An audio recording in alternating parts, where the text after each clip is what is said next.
ಇದರ ನಡುವೆನೇ ಕೇಂದ್ರದ ಗೃಹ ಸಚಿವರಾಗಿರುವಂತಹ ಅಮಿತ್ ಶಾ ಹಾಗೂ ವಿದೇಶಾಂಗ ವ್ಯವಹಾರಗಳ ಸಚಿವರಾಗಿರುವಂತಹ ಜೈಶಂಕರ್ ಅವರು ಮೋದಿ ಪ್ರತೀಕಾರದ ಎಚ್ಚರಿಕೆಯ ಬೆನ್ನಲ್ಲೇ ಮಹತ್ವದ ಬೆಳವಣಿಗೆ ನಡೆದಿದೆ. ರಾಷ್ಟ್ರಪತಿಯವರನ್ನ ಅಮಿತ್ ಶಾ ಹಾಗೂ ಜೈಶಂಕರ್ ಅವರು ಭೇಟಿಯಾಗಿದ್ದಾರೆ. ಮೋದಿ ಸರ್ಕಾರದಲ್ಲಿ ಗೃಹ ಸಚಿವರು ಮತ್ತು ವಿದೇಶಾಂಗ ವ್ಯವಹಾರಗಳ ಸಚಿವರಾಗಿರುವಂತಹ ಅಮಿತ್ ಶಾ ಹಾಗೂ ಜೈಶಂಕರ್ ಅವರನ್ನ ಅವರಿಬ್ಬರು ಸೇರಿ ರಾಷ್ಟ್ರಪತಿಯವರನ್ನ ಭೇಟಿಯಾಗಿದ್ದಾರೆ. ಬಹುತೇಕ ಇಲ್ಲಿರುವಂತಹ ಪರಿಸ್ಥಿತಿಯನ್ನು ವಿವರಿಸುವಂತಹ ಪ್ರಯತ್ನವನ್ನು ಮಾಡಬಹುದು. ರಾಷ್ಟ್ರಪತಿ ಭವನಕ್ಕೆ ತೆರಳಿ ದ್ರೌಪದಿ ಮುರ್ಮು ಅವರನ್ನ ಭೇಟಿಯಾಗಿ ಅವರಿಗೆ ತಮ್ಮ ವಿಚಾರಗಳನ್ನು ತಿಳಿಸುವಂತಹ ಕೆಲಸವನ್ನು ಮಾಡಿದ್ದಾರೆ.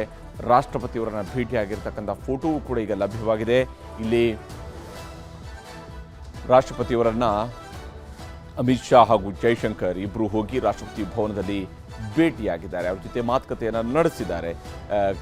ಭಾರತ ಸರ್ಕಾರ ಏನೆಲ್ಲ ಕ್ರಮವನ್ನು ಕೈಗೊಳ್ತಾ ಇದೆ ಅನ್ನುವಂತಹ ವಿವರಿಸುವಂತಹ ಪ್ರಯತ್ನವನ್ನು ಕೂಡ ಮಾಡಿದ್ದಾರೆ. ಮತ್ತು ರಾಷ್ಟ್ರಪತಿಯವರ ಅನುಮತಿಯ ಮೇರೆಗೆ ಮುಂದಿನ ಕ್ರಮಗಳ ಕಡೆಗೂ ಕೂಡ ಭಾರತ ಸರ್ಕಾರ ಮುಂದಾಗಬಹುದು. ಈ ಕೆಲಸವನ್ನು ಈಗ ಭಾರತ ಮಾಡ್ತಾ ಇದೆ.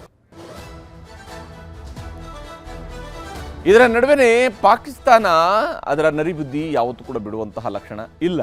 ಯಾಕಂದರೆ ಪಾಕಿಸ್ತಾನ ಯಾವಾಗ ಭಾರತ ಪ್ರತೀಕಾರ ತೆಗೆದುಕೊಳ್ತಾ ಅನ್ನುವಂಥದ್ದು ಅರ್ಥ ಆಗಿದೆಯೋ, ಅದು ಎಷ್ಟರ ಮಟ್ಟಿಗೆ ಪೂರ್ತಿಯಾಗಿ ಪಾಕಿಸ್ತಾನಕ್ಕೆ ಅರ್ಥ ಆಗುತ್ತೆ ಮತ್ತು ಅದರ ಪ್ರಧಾನಮಂತ್ರಿಗೆ ಅರ್ಥ ಆಗುತ್ತೆ ಅಂತ ಗೊತ್ತಿಲ್ಲ. ಅದರ ಪ್ರಧಾನಮಂತ್ರಿಯೂ ಕೂಡ ಅದು ಧ್ವನಿ ಇಲ್ಲದ ನಾಯಕನಾಗಿಯೇ ಉಳ್ಕೊಂಡಿರ್ತಕ್ಕಂತಹ ಪ್ರಧಾನಮಂತ್ರಿ ಆಗಿದ್ದಾರೆ ಪಾಕಿಸ್ತಾನಕ್ಕೆ. ಹೀಗಾಗಿ ಈ ಹಿಂದಿನ ಘಟನೆಗಳಿಂದ ಅಲರ್ಟ್ ಆಗಿದೆ ಪಾಕಿಸ್ತಾನ. ಅದು ತನ್ನದೇ ಆದಂತಹ ರೀತಿಯಲ್ಲಿ ಅಲರ್ಟ್ ಆಗಿದೆ. ಯಾಕೆಂದರೆ ಅದಕ್ಕೆ ಸರ್ಜಿಕಲ್ ಸ್ಟ್ರೈಕ್ನ ಹೊಡೆತ ಗೊತ್ತಿದೆ, ಅದಕ್ಕೆ ಏರ್ ಸ್ಟ್ರೈಕ್ನ ಪೆಟ್ಟು ಗೊತ್ತಾಗಿದೆ. ಆದರೆ ಬಹುಶಃ ಅದೇ ಎರಡರಲ್ಲಿ ಯಾವುದೋ ಒಂದನ್ನು ಮಾಡಬಹುದೇನೋ ಅನ್ನೋಂಥ ಕಲ್ಪನೆಯಲ್ಲಿದ್ದಾರೆ ಅವರು. ಆದರೆ ಕಲ್ಪನಾತೀತ ಪ್ರತೀಕಾರ ತೀರಿಸಿಕೊಳ್ಳೋದಾಗಿ ಈಗಾಗಲೇ ಪ್ರಧಾನಿ ಮೋದಿಯವರು ಹೇಳಿದ್ದಾರೆ. ಈ ಹಿಂದಿನ ಘಟನೆಗಳಿಂದಾಗಿ ಅಲರ್ಟ್ ಆಗಿದೆ ಪಾಕಿಸ್ತಾನ. ಯಾವುದೇ ಕ್ಷಣದಲ್ಲಿ ಬೇಕಾದರೂ ತನ್ನ ನೆಲದಲ್ಲಿ ರಕ್ತ ದೂಕುಳಿಯಲ್ಲ, ರಕ್ತದ ಮಳೆ ಸುರಿಬಹುದು ಅನ್ನುವಂಥದ್ದು ಪಾಕಿಸ್ತಾನಕ್ಕೂ ಕೂಡ ಅರಿವಾಗಿದೆ. ಆ ರಕ್ತದ ಮಳೆ ಸುರಿಸಬೇಕಾದ ಕಾಲವನ್ನು ತಾನೇ ಹತ್ತಿರಕ್ಕೆ ತಂದಿಟ್ಟುಕೊಂಡಿದೆ. ಸಂಭಾವ್ಯ ದಾಳಿ ತಡೆಯೋದಕ್ಕೆ ಸಕಲ ರೀತಿಯ ಸಿದ್ಧತೆಗಳನ್ನು ಈಗ ಭಾರತ ಸರ್ಕಾರ ಮಾಡಿದೆ. ಇಂದು ಹಾಗೂ ನಾಳೆ ಪಾಕಿಸ್ತಾನದಿಂದ ಕ್ಷಿಪಣಿಯ ಪರೀಕ್ಷೆ ಕೂಡ ನಡೆಯುತ್ತೆ. ಯಾಕಂದರೆ ನೀವೇನಾದರೂ ನಮ್ಮ ಮೇಲೆ ದಾಳಿ ಮಾಡೋಕ್ಕೆ ಬಂದರೆ ನೋಡಿ, ನಮ್ಮ ಬಳಿಯೂ ಕೂಡ ಕ್ಷಿಪಣಿ ಇದೆ ಅನ್ನುವಂಥ ರೀತಿಯಲ್ಲಿ ಭಾರತವನ್ನು ಬೆದರಿಸುವ ಸ್ವರೂಪದಲ್ಲಿ ಕರಾಚಿ ಬಳಿ ಅತ್ಯಾಧುನಿಕ ಕ್ಷಿಪಣಿಗಳ ಪರೀಕ್ಷೆಗೆ ತಯಾರಿಯನ್ನು ಮಾಡ್ಕೊಂಡಿದೆ.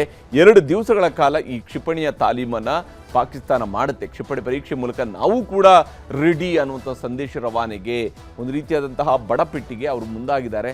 ಈ ಸ್ವರೂಪದಲ್ಲಿ ಸದ್ಯಕ್ಕೆ ಪಾಕಿಸ್ತಾನ ಇದೆ ಅಂತ ಹೇಳಿದರೆ ಅದರ ದಾರಿದ್ರ್ಯತನ ಒಂದೆರಡು ರೀತಿಯಲ್ಲಿ ಇಲ್ಲ. ಅದಕ್ಕೆ ಬೌದ್ಧಿಕ ದಾರಿದ್ರ್ಯನೂ ಇದೆ, ಆರ್ಥಿಕ ದಾರಿದ್ರ್ಯನೂ ಇದೆ, ಮೌಲ್ಯಗಳ ದಾರಿದ್ರ್ಯನೂ ಇದೆ, ಸಾಮಾಜಿಕ ದಾರಿದ್ರ್ಯನೂ ಇದೆ. ಈ ದಾರಿದ್ರ್ಯದಲ್ಲಿ ಬಳಲ್ತಾ ಇರುವಂತಹ ಒಂದು ಕೆಟ್ಟ ದೇಶವಾಗಿ ಉಳ್ಕೊಂಡಿದೆ ಈಗ ಪಾಕಿಸ್ತಾನ ವಿಶ್ವದ ಭೂಪಟದಲ್ಲಿ. ನಾವು ಕೈಕಟ್ಟಿ ಕೂರೋದಿಲ್ಲ ಅನ್ನುವಂಥ ಸಂದೇಶವನ್ನು ರವಾನೆ ಮಾಡಿದರೆ, ಇವರನ್ನ ಕೈಕಟ್ಟಿ ಕೂರು ಅಂತ ಯಾರೂ ಹೇಳಿಲ್ಲ. ಆದರೆ ಅವರು ಮಾಡಿರ್ತಕ್ಕಂತಹ ಕೆಲಸಗಳಿಂದಾಗಿ ಅವರು ಕೈಕಟ್ಟಿ ಕೂರೋದಲ್ಲ, ಅವರು ಈ ಭೂಮಿಯ ಮೇಲೆ ಉಳ್ಕೊಳ್ಬೇಕಾ ಅನ್ನುವಂಥ ಪ್ರಶ್ನೆ ಕೂಡ ಎದುರಾಗ್ತಾ ಇರೋದು. ಎಚ್ಚರಿಕೆ ವಹಿಸುವಂತೆ ಸೇನೆಗೆ ಅಲ್ಲಿನ ಪ್ರಧಾನಮಂತ್ರಿ ಕೂಡ ಸೂಚನೆಯನ್ನು ಕೊಟ್ಟಿದ್ದಾರೆ. ತನ್ನ ಸೇನೆಯನ್ನು, ತನ್ನ ಮಾತನ್ನು ಕೇಳಬಹುದಾಗಿರ್ತಕ್ಕಂತಹ ಜನರನ್ನು, ಅವರ ಸೇನೆಯವರು ಪೂರ್ತಿಯಾಗಿ ಅವ್ರ ಮಾತು ಕೇಳ್ತಿದ್ರಲ್ಲ, ಆದರೂ ತನ್ನ ಸೇನೆಗೆ ಒಂದು ಅಡ್ವೈಸ್ ರೀತಿಯಲ್ಲಿ ಕೊಟ್ಟಿದ್ದಾರೆ. ಈ ಎಚ್ಚರಿಕೆ ಎಲ್ಲಿವರೆಗೆ ಇರುತ್ತೆ ಅನ್ನೋದು ಕೂಡ ಭಾರತ ನೋಡ್ತಾ ಇರುತ್ತೆ.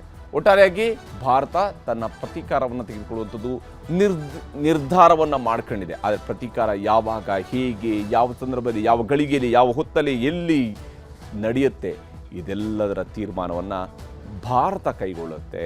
ಮತ್ತು ಇದನ್ನು ಅನುಭವಿಸಬೇಕಾಗಿರುವಂಥದ್ದು ಪಾಕಿಸ್ತಾನದ ಹಣೆಬರಹವಾಗಿ ಬಂದು ನಿಂತಿರುವಂಥದ್ದು.